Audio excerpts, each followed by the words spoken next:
Damn, Missy Mari got beats.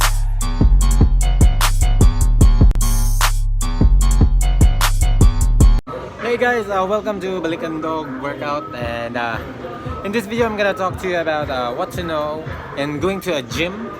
So a little bit of information lang tayo ngayon guys, and sa mga newbies dyan, dapat natin alamin kung ano ang ating gagawin pag pupunta tayo ng gym.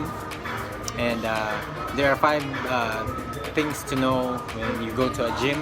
So guys, the first one would be wear the right gear. Wearing the right gear would be most beneficial, like having your shoes, workout shoes, some shirts, t-shirts, anything, shorts, so that you could be comfortable in doing your gym workouts. Oh, ganun. So the second one would be a gym bag. For my case, I have only my backpack. It's right there. This one. Right, that. So it doesn't matter as long as you have a bag to bring your essentials. Katulad nung sabon, damit, underwear, yun ang dapat nyong dalhin pagkatapos nyong mag-workout, para kasi baka gusto nyo mag-shower, yun, dapat nyo magdalang gym essentials or gym bag. So guys, the third part would be a gym plan. You need to plan what to do at the gym. Hindi lang yun na pag-alagala ka lang sa gym, di mo alam yung gagawin mo. Dapat malaman mo kung ano ang gagawin mo, ano ang titirahin mo, ano ang dapat, ano ang weakness na dapat mong to make it up for your weakness. Wala na, in English ka na. So yun, know your gym plan, and so that it won't waste your time going to a gym. But in my case, when I'm now in pound for pound, the coach would be just tell me what to do, and he will give all the training that you need to know for weight loss, or just to have a good endurance, to be strong, and yep.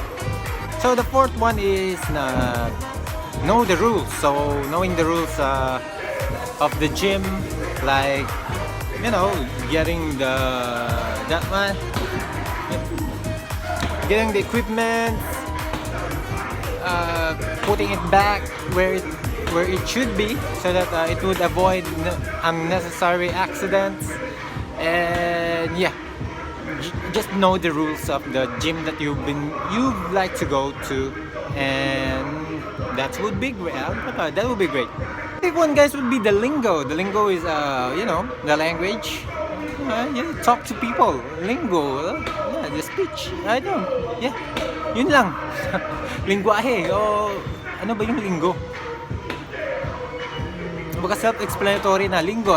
Para sa akin yung lingo, it's just the one you could talk to, I guess. The sixth one is get to know your the people in the gym, and make friends and enjoy, and that would be the last one. So yeah, enjoy it. Coach, anong rules ng pound per pound? Never been absent. Never. Ano, merong bang rules sa pound? Wala. Wala. Sipag lang. Magsipag lang daw para may So guys, those were the things that you need to know going to a gym. And yeah, if there's something I've missed, just leave the comment below, and don't forget to like, share, and subscribe to my YouTube channel. And Kadush, see you on the next video. Bye. So shout out to Rob Sanico.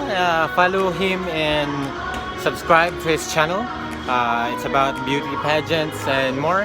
So follow him in his blog at Rob Sanico, and collab ra ta pohon. So kadush.